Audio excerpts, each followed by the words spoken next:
அன்பு கண்மணியும் சேர்ந்து வெண்ணிலாவ வீட்ட விட்டு துரத்தணும் அப்படின்னு யாரெல்லாம் நினைக்கிறீங்களோ இந்த வீடியோக்கு ஒரு லைக் போட்டுருங்க. அன்பும் கண்மணியும் ஆண்டு விழா முடிஞ்சு வீட்டுக்கு வந்ததும், அங்க எடுத்த ஃபோட்டோஸ், வீடியோஸ் எல்லாம் இனியனும், மாயாவும் எல்லாத்துக்கிட்டயும் காமிக்கிறாங்க. அத பார்த்துட்டு இங்க வெண்ணிலா ரொம்ப கடுப்பாகுறாங்க. என்ன 2 பேரும் டான்ஸ்லாம் ஆடியிருக்காங்க. இதெல்லாம் பார்த்தா இவங்க 2 பேரும் மறுபடியும் சேர்ந்துட்டாங்களா? அப்படி எதுவும் நடக்கவே கூடாது அப்படின்னு சொல்லிட்டு செம கடுப்பா இருக்காங்க. பாட்டி இருந்துகிட்டு, "என்ன இங்க சிவகாமிய பார்த்துக்கிறதுக்காக தான் வந்தேன்னு சொன்னேன். அது இல்லாம வேற வேலை பார்த்துட்டு இருக்க" அப்படின்னு சொல்லிட்டு பாட்டி கோவமா பேசுறாங்க. "இங்க பாருங்க, இந்த குழந்தைங்க கேட்டதுனால தான் நான் ஆசைப்பட்டு போனேன். அவங்க அப்பா, அம்மா வர வேண்டிய இதுக்கு வராம விட்டதுனால அந்த குழந்தைங்க ரொம்ப வருத்தப்பட்டு என்கிட்ட நீங்க கண்டிப்பா வரணும்னு சொன்னதுனால தான். ஆனா அவர் வர்றாருன்னு எனக்கு கண்டிப்பா தெரியவே தெரியாது. அப்படி அவர் வந்தா இருந்தா நான் போயிருக்கவே மாட்டேன் அப்படின்னு சொல்லிட்டு கண்மணி சொல்றாங்க கோவமா. உடனேவும் வெண்ணிலா இருந்துகிட்டு, அப்பன்னா கண்மணி கிட்ட போயிட்டு நம்ம உண்மைய சொல்ல வேண்டியதான் அப்படின்னு சொல்லிட்டு, கண்மணி உன்கிட்ட கொஞ்சம் பேசணுங்கிறாங்க.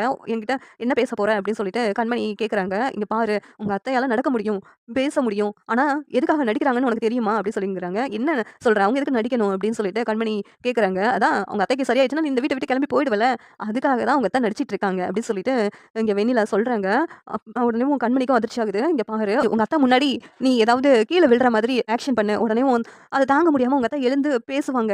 அ நீ பாரேன் அப்படின்னு சொல்லிட்டு வெண்ணிலா சொல்றாங்க. உடனே கண்மணியும் ஒரு வேள அவ சொல்றது உண்மையா இருக்குமோ? அத்தையால பேச முடியுமோ? வீட்ட விட்டு போயிடுவேன் இப்படிலாம் பண்றாங்களான்னு சொல்லிட்டு அவங்களும் வந்து டிராமா பண்றாங்க. கண்மணி சிவகாமிக்கு முன்னாடி கீழ வழுக்கி விழுற மாதிரி டிராமா பண்றாங்க. ஆனா சிவகாமி எந்திரிக்கவே இல்ல. ஆனா எந்திரிக்க முடியாம வழுக்கி வழுக்கி விழுந்துட்டு இருக்காங்க. கரெக்ட்டா அன்பு வந்துட்டு கண்மணிய தூக்குறேன்னு சொல்லிட்டு அவங்களும் சேர்ந்து கண்மணியோட கீழ விழுந்துடுறாங்க.